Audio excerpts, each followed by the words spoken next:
Welcome back to the series on the authorship and dating of the Gospels. Let's get right to it with the Gospel according to Luke. If you'll remember from the introduction, we started off by talking a lot about what Martin Hingel has to say. It must be asserted that in the present state of our knowledge, the titles of the Gospels are by no means late products from the 2nd century, but must be very old. With a considerable degree of probability, they can be traced back to the time of the origin of the 4 Gospels between 69 and 100, and are connected with their circulation in the communities. Now, Martin Debellius agrees with this and turns our attention specifically to Luke and Acts. Both writings, Gospel and Acts, were offered to the literary reading public from the very beginning under the name of Luke as author. He also explains that since Luke's Gospel as well as Acts both have the name of the addressee in their introduction, that the name of the author would have been known as well, and it would have been indicated on a tag attached to the scroll. Carson and Moo echo numerous other scholars when they say, "It is hard to understand why Luke's name would have been attached to the Gospel if it had not been there from the beginning. The manifest tendency in the early church was to associate apostles with the books of the New Testament.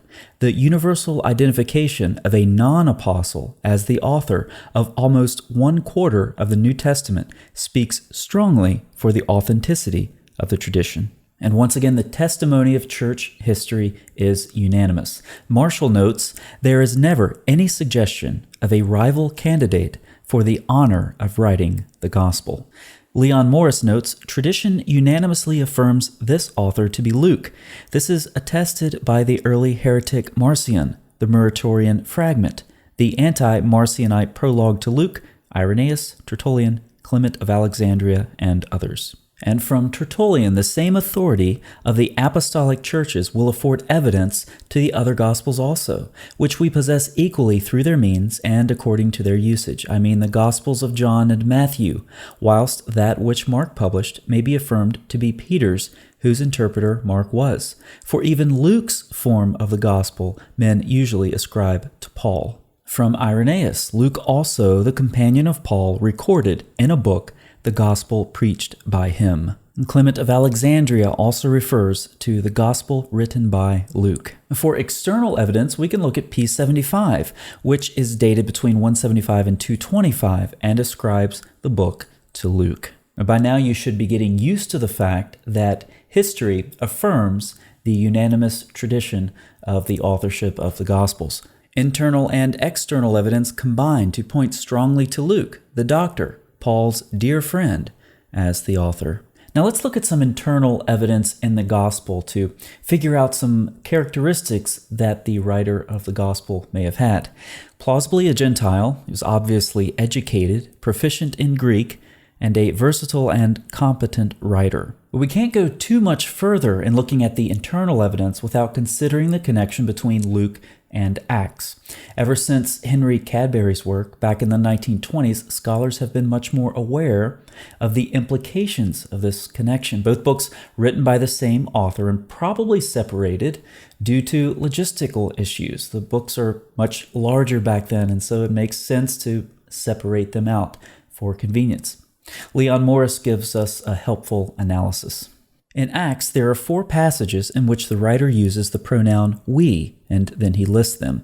These appear to have been taken from the diary of one of Paul's companions. One of the we sections yields the information that the writer stayed for some time in Caesarea with Philip, the evangelist, and his 4 daughters. It was not until more than 2 years later that he and Paul sailed for Rome. This period spent with such companions must have given opportunity for discovering much about Jesus and the early church. Now, he continues in talking about this connection between Paul and Luke. Paul speaks of Luke as the beloved physician, referring to Colossians 4:14. Now, with respect to Luke being a physician, there is a rather humorous bit of data that Leon Morris brings to our attention. It is a very human touch that he omits the statement that the woman with the hemorrhage had spent all her money on doctors. Now, Luke, as a physician, may have been somewhat offended by that statement. We also find mention of Luke in Philemon as well. He's referred to as one of Paul's fellow workers. Now, Leon Morris once again gives us a helpful summary. Acts ends with Paul in Rome, and the author is perhaps to be looked for among those named in the captivity epistles, or 2 Timothy, as being with him, but not mentioned in Luke Acts. This leaves us with a small group. There seems to be no reason for thinking of any of these apart from Luke as being our author. Now, before we talk about the dating of Luke's gospel, let's talk briefly about the role of eyewitnesses in it. Richard Bauckham is talking about his book, Jesus and the Eyewitnesses, when he says, "I argue in the book that in the early church there was a principle of eyewitness testimony from the beginning, stated in Luke, Acts, and John, that the most important testimony was that of disciples who had been with Jesus from the earliest days of his ministry, and could testify to the whole course of events, up to and including the resurrection appearances." Now, if you'll remember from the video on the Gospel of Mark, he uses Peter kind of like an inclusio, like bookends. Peter is the first disciple that Mark mentions, and he's also the last. So keep that in mind as we hear from Bauckham again. My identification of the inclusio of eyewitness testimony as a recognizable device in Mark is confirmed by the fact that Luke takes the trouble to produce an equivalent of it, acknowledging his debt to Peter's testimony as he had it in Mark's Gospel.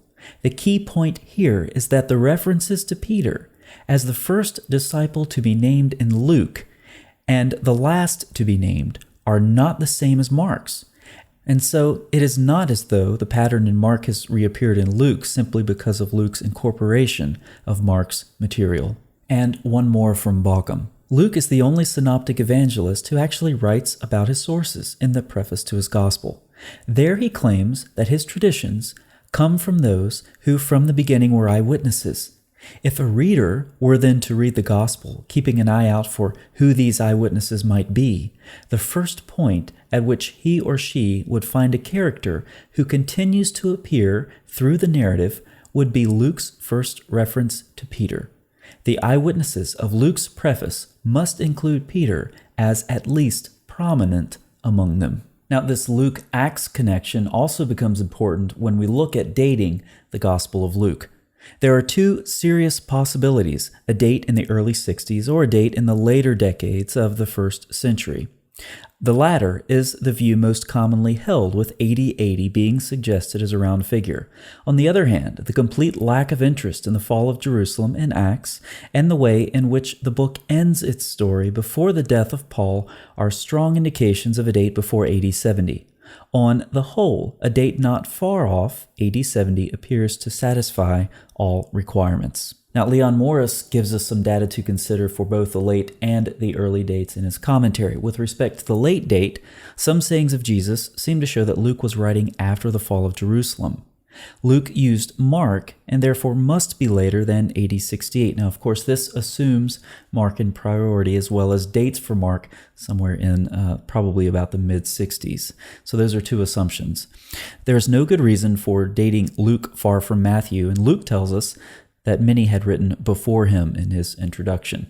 Leon Morris also lists some data that points to an early date. Acts ends with Paul in prison. The pastoral letters seem to show that Paul visited Ephesus again. Luke notes the fulfillment of the prophecy of Agabus. Acts shows no knowledge of the Pauline epistles, and so must be early. And finally, no event after AD 62 is mentioned. So let's wrap up with some conclusions, both from the material relevant to Luke in the introduction to this series, as well as what we've covered in this video. It is improbable that the Gospel could have been renamed from another author and distributed so quickly. The book is universally ascribed to Luke in ancient tradition. We have no indication that the Gospel ever circulated without an appropriate title. It is implausible to assign authorship illegitimately to a non-apostle. Internal evidence coheres with Lucan authorship.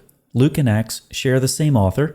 There are numerous connections between Luke and Paul, attested to both in the New Testament and extra-biblical sources. And Luke was plausibly written in the early 60s. We will wrap this series up when we talk about the authorship and dating of the Gospel of John in the next video. I'll see you then. Thanks for watching.